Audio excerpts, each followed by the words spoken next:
Hi, JJ here with The Art of Value. Today I'm going to respond to another video by Jeremy from Financial Education, a big financial YouTuber. I'm finding it fun to respond to some of the biggest financial YouTubers about their Tesla content. I'm a new Tesla shareholder, so I haven't done these kind of videos till now, but I'm not going to turn into a Tesla channel, but for now I'm having fun doing it. And Jeremy's been buying again Tesla for the first time since 2019. We'll see what he has to say about that. Also, welcome again to my new house, which we'll be moving in about a month. So I'm really excited about that. It's empty and a bit echoey at the moment. Sorry about that, but let's get into it. Oh my word. We got to talk about what's going on with Tesla, not just today, but kind of what's going on here. A lot of people want to know where this stock's going to bottom. I'm going to share that with you. I made the biggest move in regards to Tesla stock that I have made since 2019 here today, okay? I'm going to share that with you, along with so much more insight in regards to Tesla as somebody that's held the stock for many, many years, took some insane profits from like life-changing profits. And now I am officially back to loading the boat as of today, okay? As Jeremy says, he started loading the boat for the first time since 2019. I've started buying recently too, which is why I'm making these videos. So where is the bottom for Tesla? Let's see what Jeremy has to say. Today, it's actually up 5% on the day. It's had a good day, but generally it's like 73% down, which has shocked a lot of Tesla shareholders, very bullish shareholders. Where's the bottom and is it a good buy? Let's see what Jeremy has to say. I think it's a reasonable buy. I started buying at 125. I'm willing to go down. I'm willing to see it down 95%, actually, like Amazon went down after the tech bubble. We'll have to see what happens. It may not happen, but let's just see what Jeremy has to say. There are issues here in the short term that we're going to go over. This stock, as of today, the shares are the same price that they were back in August of 2020.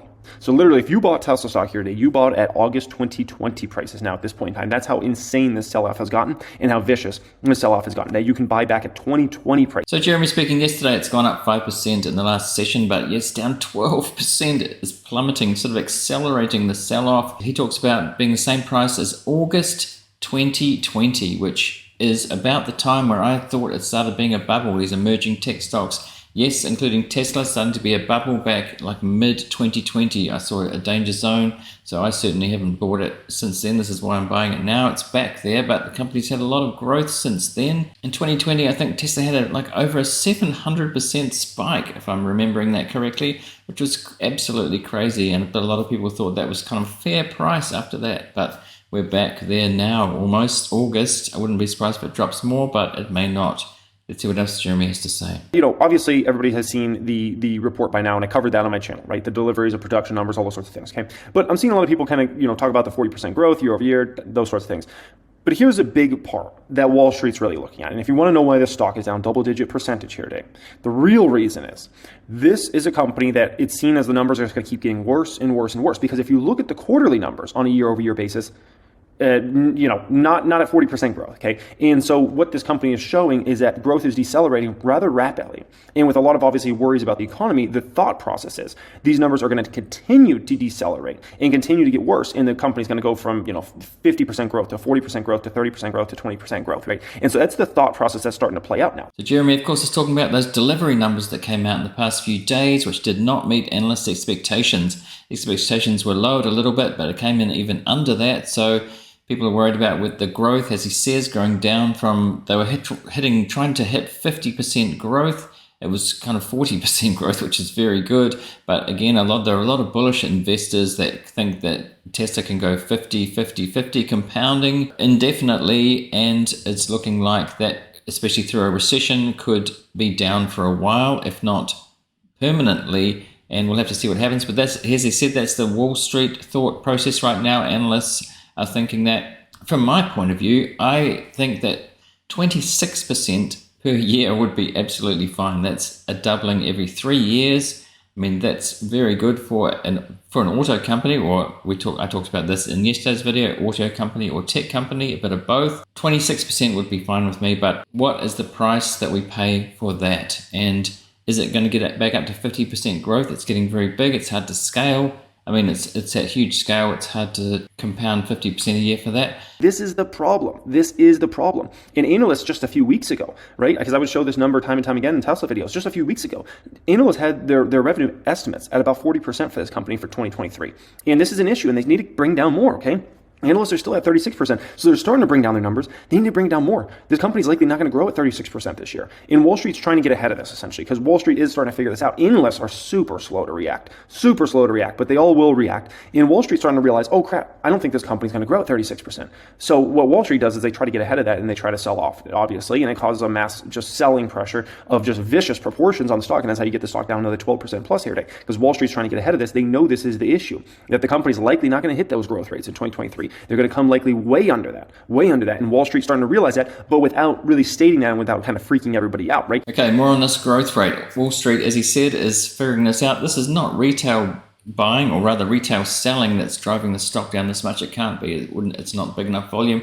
It's definitely Wall Street that's changing their mind and adjusting to growth rates, and analysts will do that. As he said, there was talk of that it's built into the price already before the numbers came out, and then they didn't meet expectation, and it plummeted down that 12%, again up 5% today. But I think there's a high possibility that it could go down. I just don't know. We'll have to see. You want to know what the real problem is for Tesla right now? I'll show you what the real problem is, okay? There's a few of them. It's multi things working against Tesla right now. And for a company like Tesla not to take growth rates, you got to have a lot of things working against this company.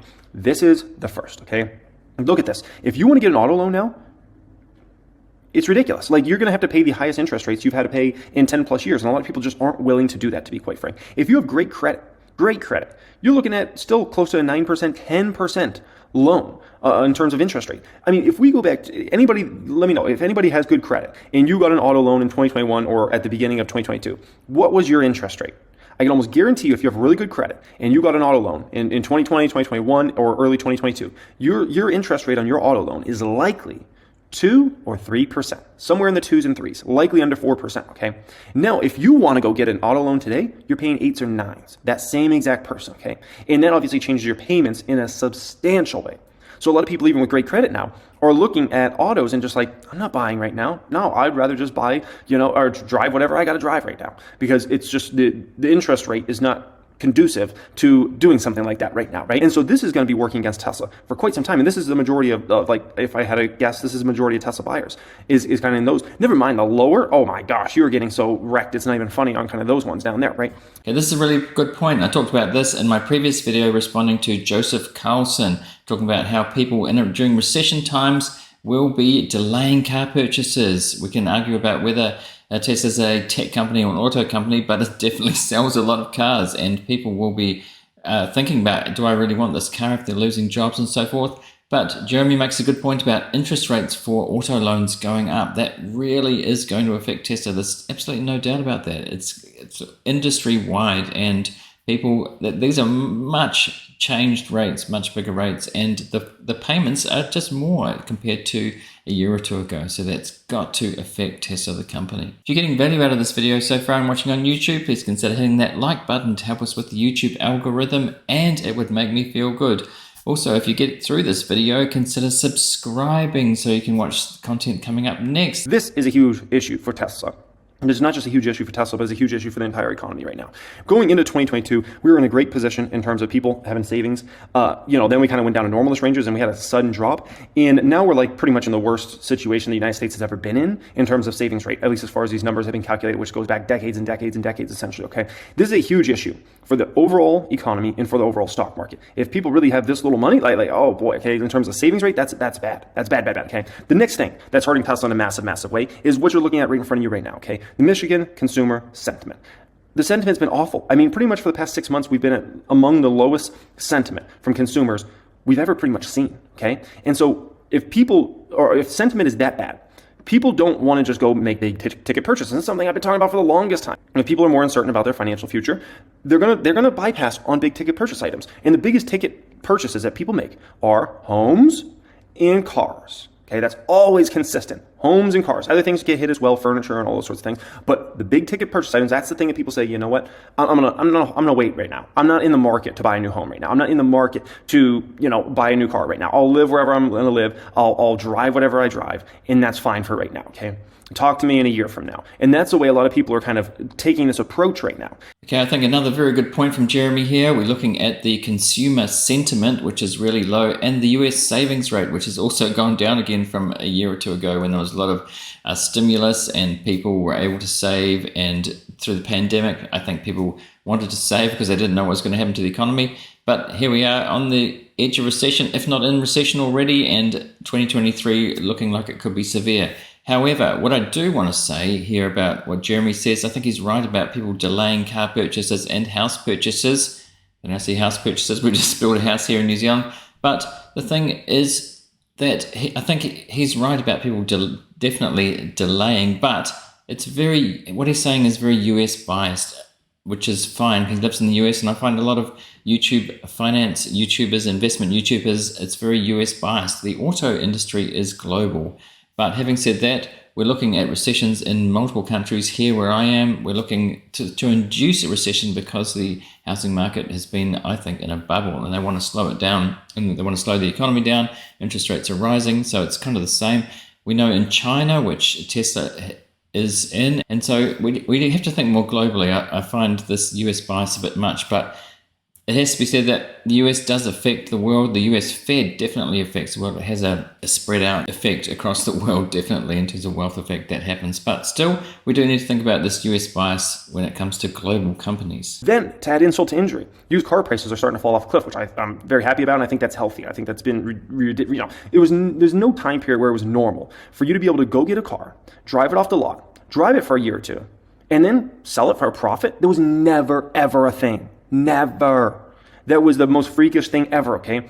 And that is a bubble. That's just waiting to be popped, right? And it's starting to pop now, and it's going to get worse. And so, with all these Carvana situations, you can have a lot of these auto companies go under and have to sell assets at pennies on the dollar. The used car market will get worse before it gets better. And that is something that hurts Tesla at the end of the day, right? And if you look at used car prices for Tesla, they dropped substantially. I mean substantially. I mean, we're talking $10,000, $20,000 on a lot of models now at this point in time.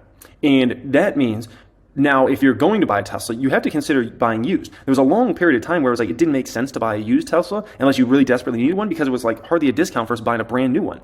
Now, at this point in time, if you're in the market for a Tesla, buy a used Tesla. Another good point, the used car market, again, US biased, but it does have a big effect. It's a huge market for Tesla, and it was, as he said, it was a very unusual position for actually used car prices to actually go up. And there was this narrative around that Teslas would actually go up in price after you'd bought them because they were so valuable. And with FSD, full self-driving, they'd be so valuable that they kind of wouldn't drop in value. The norm and traditionally is that like as soon as you drive a new car off the lot, it drops in price and then goes down from there. It's like 1, 2, 3 years. There was this narrative that Teslas wouldn't do that. I think even Elon kind of mentioned that at one point. Obviously, that's not going to be the case. If FSD comes along, maybe it'll change the game a little bit. But as he said, look at Carvana, who's been in trouble. If companies can't make it during these kind of times where used cars were actually going up in price, they're not going to be good during a recession. So this is going to affect Tesla. I don't like buying new cars myself because if you buy one with low mileage in like a first or second year, it's kind of a much better value than buying a new car. So that's my preference. It always has been. Being a value investor, I always think about that. Buying a new car, I've never been into that. It doesn't make any sense. Also, auto loans don't make sense. I mean, maybe there's some tax advantages in the US for doing it, but why would you get an auto loan? It's like you're paying even more. Anyway, that's just my bias, my opinion. But I think what Jeremy's saying here, he's got another good point. No, the important thing to remember is this is for the long-term investors here. Everything I just went through with you there, okay, all these things that are hurting Tesla right now and will hurt them over this next year, those are all short-term things. Those interest rates won't stay up like that forever because eventually the economy is going to really start to fall off the rails and the Fed's going to have to lower rates, right? Which will obviously bring down, that amount. The consumer sentiment has started to improve and likely will continue to improve as long as we can keep inflation in check. So that's something that eventually is going to work for us rather than against us, right? The used car market, it's got a lot of pain ahead for the next 6 to 12 months, but that will stabilize as far as that goes. And so all those different factors I just took you through there, those are all short-term things. And they're absolutely hurting Tesla for this next 6 to 12 months. But they will erode, they will go away. And then the long-term focus will get back for Tesla, obviously, and the company will prosper and grow into the future, okay? Okay, here Jeremy's saying these things kind of like they're fact rather than opinion. He's saying that they're short term, which could be true, but they could be more medium term or longer. We just don't know. Interest rates, he says, will come down. We just don't know that. they said the Fed, when they get inflation under control, will come down. That's true. Michael Burry in the last few days has sent out a tweet, maybe I'll make a video about that, I'm not sure yet, about how he thinks that there'll be a second dose of inflation where the Fed will start to take rates down and inflation will go up again. And obviously after that, they'll have to put interest rates up again. So Jeremy's talking like this is short term, but it may be longer. Maybe when we think medium term, but we can't guarantee that there's not going to be higher inflation than has been or higher rates than has been. We just don't know that. So this could play out over a much longer period or not. We just don't know, but I wouldn't be willing to state it as kind of fact like that. Okay. Now, in regards to Tesla, I just bought a lot of shares here today, okay? The most shares I bought of Tesla in a long time. And I've been somebody that's been very patient with Tesla. I took some incredible profits in the stock in 2021, 2022. I sold most of my shares, right? I mean, the stock just got up to insane valuations that I felt like the risk reward wasn't as appropriate, right? So I took some, in my opinion, like life-changing profits, insane, right? But now I'm looking to buy back every single share I ever sold of this stock. And it's going to take me probably a year to do it, but I'm going to do it over this next year, essentially. And I want to buy and buy and buy and buy in this stock. And I'm going to show you. And I stayed patient with this one. That 73% fall there, I bought a total of a little over $2,000 worth, which is literally nothing for me. Now is the time to start loading the boat on the stock, from my perspective at least, right? And I'm planning to for the next few months. I bought 145 shares of the stock. And my plan is to continue to add aggressively Tesla over this next 3 to 6 months while it kind of is trying to find its bottom, essentially, okay? So Jeremy's buying approach is interesting here. I think he's planning over the next 6 to 12 months to kind of load the boat over time as it finds a bottom. Don't know where that bottom is going to be. He doesn't think it's going to go down much below 100, if that. I think it's possible to go down more. So he's going to load the boat over the next 6 months to a year after not touching it since 2019, which is kind of good that he hasn't. He sold a lot of Tesla though, so he would have had to pay tax on that. But it was in a bubble situation, and I would say that's kind of the only time that I would be prepared to sell in a bubble situation where it was just the price got so egregious that you could not. It didn't make sense to hold, like that. Warren Buffett and Charlie Munger have talked about that. Berkshire and Buffett they don't really sell. All those times where Coca-Cola got egregious, he said he kind of regretted that situation where he didn't sell some Coke when it got really expensive in the late 90s. But Charlie Munger's talked about Costco, like a sort of never sell kind of situation. If you look at their big positions like Apple, when it got overpriced, I think they knew it was overpriced and it's come down, but they didn't sell long term. McDonald's, American Express, all these companies they haven't sold. Back to Jeremy, he did sell quite a lot of Tesla, and he's buying them back over the next 6 to 12 months. From my point of view, I'm taking it slowly. I've got an initial position.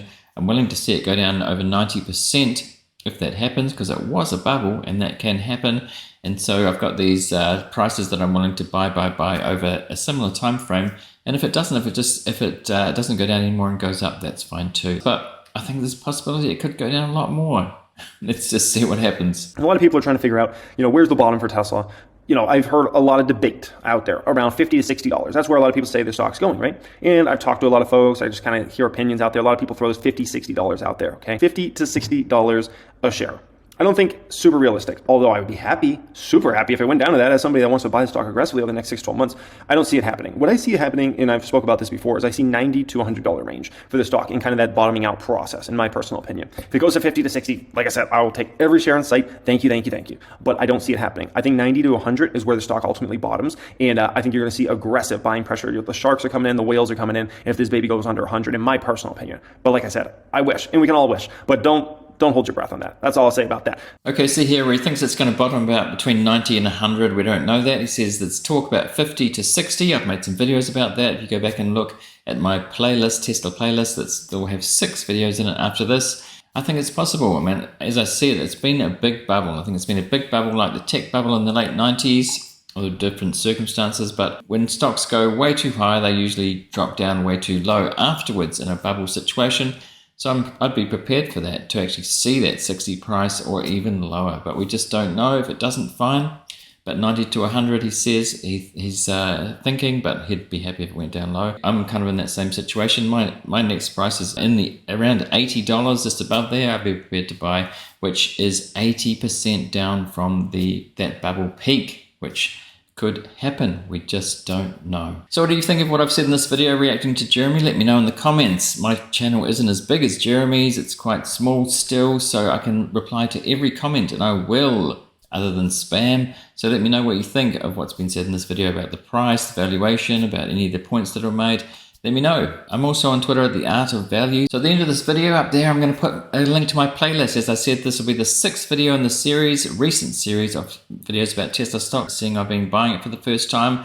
I've been reacting to various YouTubers, and I made a video about buying it in the first place. People seem to be liking the videos. So if you are interested in that, I will put the playlist and go and see that